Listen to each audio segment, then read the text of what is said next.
మన మేనిఫెస్టోలో చంద్రబాబు గారు, నేను, మోదీ గారి, బీజేపీ గారి ఆశీర్వాదంతో, బ్లెస్సింగ్స్ తోటి వచ్చిన ఈ మేనిఫెస్టోలో కొన్ని పాయింట్స్ మీకు చదివి వినిపిస్తాను.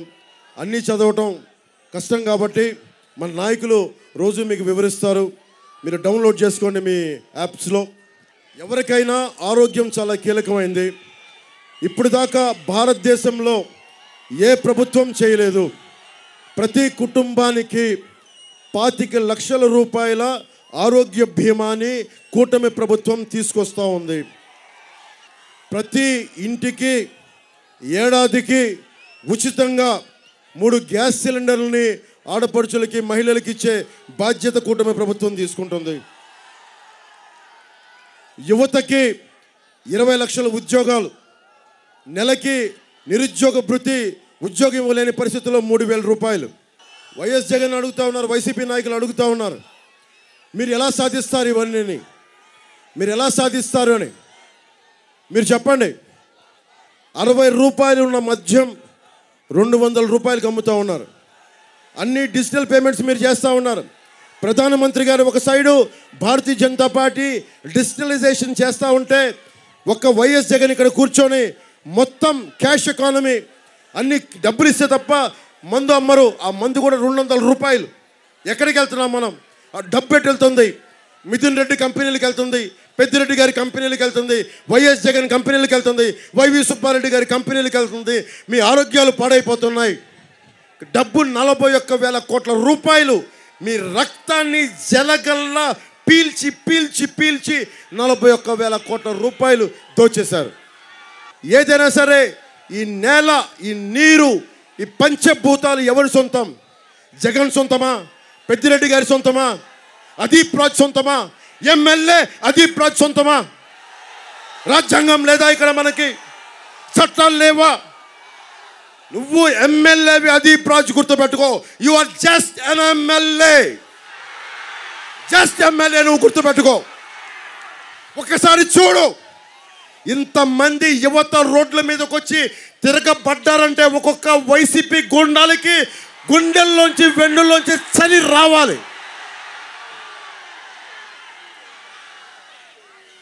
పోరాడితే పోయేదేముంది? ఎదవ బానిస సంకళ్ళు తప్ప. పోరాడకుండా ఏమీ రాదు. ప్రాథమిక హక్కులు రావు. అంబేద్కర్ గారికి దండలు వేయచ్చు, విగ్రహాలు పెట్టచ్చు, కానీ ప్రాథమిక హక్కుల కోసం, ప్రాథమిక హక్కులు స్వచ్ఛమైన గాలి, స్వచ్ఛమైన నీరు, ఇవన్నీ మన హక్కు. హక్కుని ఎవడు ఇవ్వడు, కొట్లాడి తీసుకోవాలి, పోరాటం చేసి తీసుకోవాలి. ఎవరు ఇవ్వరు. తాడిగ్రామం అయ్యా బాబు అంటే ఒక్కడేం లేదు మాట. పోరాడి తీసుకోవాలి. అదీప్ రాజుని తుంగలో తొక్కి మనం అధికారం సంపాదించాలి, హక్కులు సంపాదించాలి. ప్రతి ఇంటికి రక్షిత నీరు, దానిని తీసుకొస్తాం. అలాగే ఆడపడుచులు, యువత ఇక్కడంతా ఉన్నారు. మీరు ఎప్పుడన్నా కుల గణాంకాలు మీరు అనుభవించారా?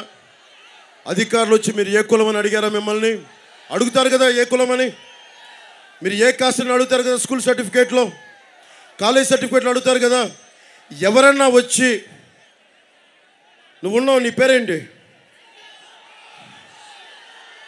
ఓకే, నీ పేరు అశోక్ అనుకుంటా. అశోక్ అని చెప్తాను. అశోక్, నువ్వు చెప్పు. నీ దగ్గరకు వచ్చి ఎవరన్నా నీ కులం అడిగారు, గోత్రం అడిగారు, నీ ఉపకులం ఏంటని అడిగారు. ఎవరన్నా వచ్చి అధికారులు నీకు ఏమి ఇష్టం, ఏమి చదవాలని ఉంది, ఏమి నేర్చుకోవాలని ఉంది, ఎవరన్నా అడిగారా? ఎవరన్నా అడిగారా? ప్రతిభా గణాంకాలు తీశారా? సమర్థత గణాంకాలు తీశారా? నీకు అభిరుచి గణాంకాలు తీశారా? నేనే ఉన్నా, నేనే. నాకేమవ్వాలో తెలియదు. చిన్నప్పుడు నాకేం జరగాలో తెలియదు. మా నాన్న ఒక చిన్నపాటి మనకి పోలీస్ కానిస్టేబుల్గా స్టార్ట్ అయిన వ్యక్తి మా నాన్న. అబ్కారీ శాఖలో ఏఎస్గా రిటైర్డ్ అయ్యాడు. ఆయన కోరిక నన్ను ఎస్ఐగా చూసుకోవడం. నేను డిగ్రీ అయిపోతే నాకు తెలియదు ఏమవ్వాలో, నాకు ఎవరు చెప్పలా. చిరంజీవి గారు, మెగాస్టార్ చిరంజీవి గారు, వాళ్ళిద్దరూ, ఈయన బంధువులు ఆత్మబంధువులు ఆయన ఆయనకి పంచగల రమేష్ గారు సీఎం, ఇద్దరు రమేష్లు. ఆయన నాకు, నేను అడిగాను, నీకేం అంటే, నేను అడిగాను ఏం చేస్తావురా నువ్వు అంటే, నాకు తెలియదు అనేవాడిని. పుస్తకాలు చదివేవాడిని, నేర్చుకునేవాడిని, కానీ నాకు ఏమవ్వాలో తెలీదు. ఆయన ఒక స్కిల్ నేర్పించాడు నాకు, యాక్టింగ్ స్కిల్. ఇదే వైజాగ్లో సత్యానంద్ మాస్టర్ గారి దగ్గర, ఏం పిల్లడో వెళ్దాం వస్తావా శ్రీకాకుళం సిట్టడివిలోనికి, ఏం పిల్లడో వెళ్దాం వస్తావా, బై బయ్యే బంగారు రమణమ్మ.